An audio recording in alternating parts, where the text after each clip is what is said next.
안녕하세요. 전덕규입니다. 오늘은 그 장애인 활동 지원사의 차량 운전과 관련된 그 내용을 좀 다시 한번 정리해 볼까 해서 영상을 찍게 되었습니다. 사실 저희 채널에서 가장 조회수가 많이 나오는 영상이 장애인 활동 지원사의 차량 운전이라는 영상인데요. 좀 그 영상을 업로드한 지 오래되었고 좀 내용도 다시 다듬을 필요가 있을 것 같아서 영상을 다시 준비하게 되었습니다. 그 활동 지원 기관이나 그 장애인 이용자분들이 올리는 구인 광고에서는 그 차량 소유자를 구하는 경우가 아주 많습니다. 그래서 좀 이게 장애인 이동권이 보장이 잘 안 되는 지역뿐만이 아니라 그 발달 장애인 아동의 부모분들이 이런 구인 광고를 많이 올리십니다. 근데 이런 구인 광고가 어떤 문제가 있는지를 좀 다뤄보려고 하고요.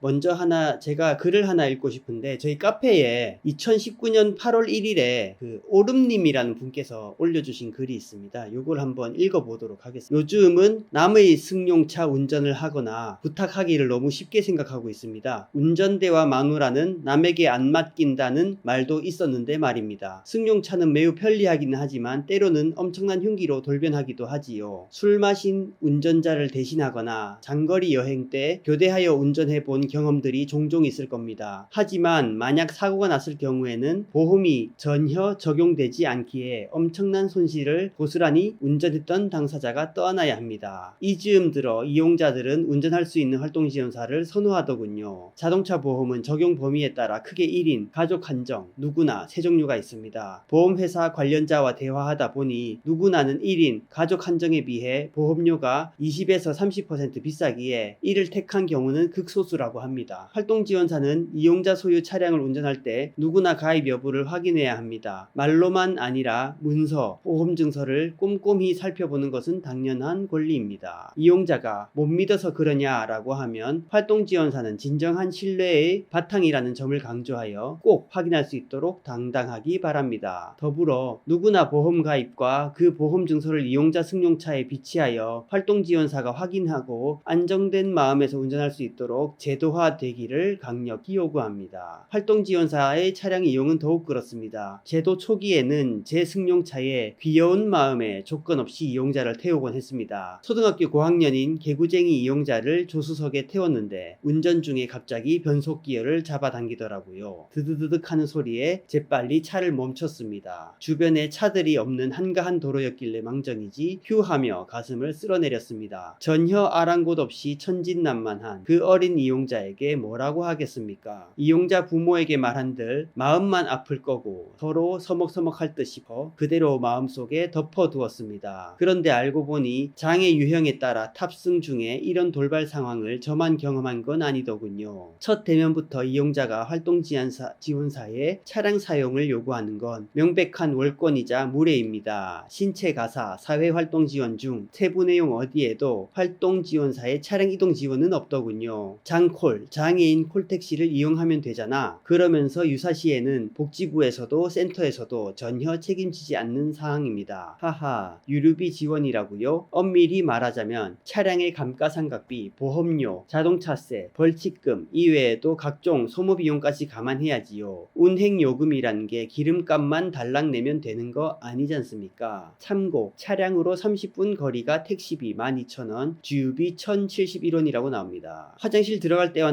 나올 때의 기분이 다르다고들 하지요. 선의, 호기심 또는 가볍게 생각했다가 때로는 커다란 화를 야기할 수 있다는 걸 늘 염두에 두기를 바랍니다. 대단히 모순을 안고 있기에 그 무엇에 앞서 각종 이용자 단체, 활동지원사 단체, 담당기관 등에서 공개 논의 합의가 필요한 사안일진데 이용자는 당연한 듯 요구하고 센터에서는 앞장서서 방조하고 다수의 활동지원사들도 별로 심각하게 생각하지 않고 있는 현실이 아이러니컬하기만 합니다. 소탐대실이라 혹시 운전으로 인해 낭패본 분들이 없는지 경험담을 함께 들어보고 싶습니다. 사실 이 글에서 좀 차량 운전 관련한 문제가 사실 모든 문제가 나와 있다고 해도 과언이 아닌 것 같은데요. 여기서도 언급하고 있는 게 일단 가장 문제가 되는 게 유류비입니다. 활동지원사 이용자분들이 유류비를 별도로 활동지원사 분들한테 주거나 주유시의 장애인 이용자가 결제를 하면은 유류비에 한정해서는 문제가 안 됩니다. 그런데 장애인 이용자분들도 경제적으로 넉넉하신 분들이 일단은 드물고요. 장애인 소득보장이나 고용보장이 아직까지 잘 안 되고 있는 게 현실이고 사실 사실 그래서 많이들 부정수급을 권유를 하시는데 유류비가 뭐 2만 원 나오면은 2시간을 결제해라 이런 식으로 하시거든요. 그런데 이게 결국엔 부정수급입니다. 부정수급으로 처리되어서 발각이 되면은 활동지원사가 책임을 져야 합니다. 뭐 부정수급이 발각됐을 때 장애인 이용자분들이 뭐 동의를 해줬다거나 공모했다거나 그런 걸 인정한 경우는 드물고요. 활동지원사가 다 책임을 져야 합니다. 그래서 일단 활동지원사 분께서 그 자신의 차량으로 지원을 할 경우에 유류비 문제 이런 것들 때문에 부정수급은 반드시 피해야 한다라는 거 강조드리고 싶고요.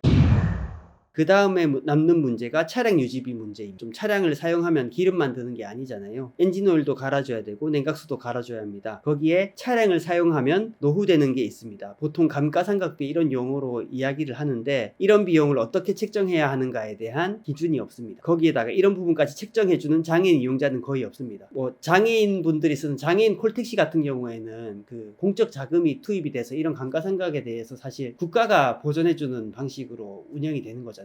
그런데 활동지원사 개인의 차량의 감가상각을 이용자가 만약 부담한다 이러면 당연히 장애인 콜택시보다 많은 비용이 책정이 되게 됩니다. 결국에는 그렇게 됐을 경우에 그런 좀 비싼 서비스를 사실 장애인 이용자분들이 감수할까 하는 건 사실 의문이고요. 좀 그런 부분이 있죠. 그리고 차량이 활동지원사의 차량이 아닌 경우가 있습니다. 뭐 자립생활센터의 차량이라든가 혹은 장애인 이용자의 차량인 경우가 있습니다. 이럴 때는 사실 유지비나 유류비, 뭐 차량 유지비 이런 데 문제가 사라지긴 하는데 일단은 관리 책임이 어쨌건 차량 소유주에 있는 부분에서 이 부분은 사라집니다. 그런데 그래도 좀 남는 문제가 있는데 여기 좀 오름린 글에서도 사실은 사고 처리 문제를 언급을 해주신 건데 거기서는 이제 보험 증서 이야기를 하셨잖아요. 그러니까 결국에는 사고 처리고 그 보험이 이제 말씀하신 대로 이제 그 누구나로 보험을 설정하는 경우가 거의 없습니다. 굉장히 그 보험 비용 자체가 많이 올라가기 때문에 그 이용자분들도 그걸 들어주시는 경우가 어렵고 사실 그렇게까지 비용이 올라가면 이제 이 차를 활동지원사한테 운전을 시켜야 되나 이런 것들에 대한 사실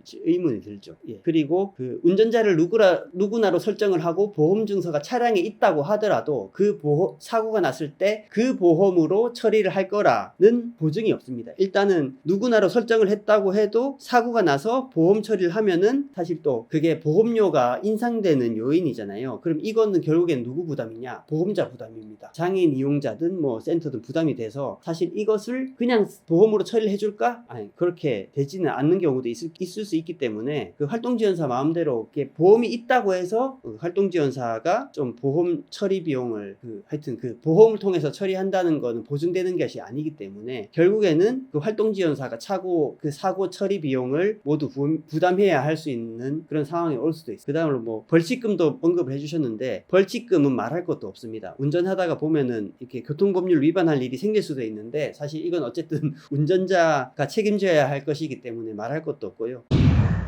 뭐 이런저런 문제들이 다 있는데 뭐 일단은 그 노조에서는 계속 그 복지부에다가 이걸 명시화해달라고 요구를 해왔는데 기본적으로 보건복지부 입장은 활동지원 서비스에 운전 서비스는 포함시키지 않는다는 입장이고요. 그리고 그 보건복지부 입장에서는 장애인 이동권 보장에 있어서 교통편 문제는 저상버스나 지하철 등의 대중교통으로 해결해야 한다는 입장입니다. 그런데 장애인이 접근 가능한 교통편이 아직 보급이 많이 안 된 것이 현실이고 활동지원사를 통해서 이를 해결하려고 하는 장애인 이용자분들의 욕구도 있는 것이 현실이지요. 그런데 뭐 어쨌든 뭐 지침 찾아보시면은 그 한 줄이 나와 있습니다. 그 참고 표시해가지고 이용자는 활동지원사에게 차량 또는 교통비를 지원할 것을 강제할 수 없으며 활동지원사 차량으로 서비스를 제공하면서 소요되는 비용을 이용자가 부담하는 것은 여객자동차 운수사업법 제81조 위반의 소지가 있음을 유의라는 내용입니다. 이게 또 결국엔 또 여객자동차 운수사업법에서 그 유상으로 이제 하면은 이게 또 불법이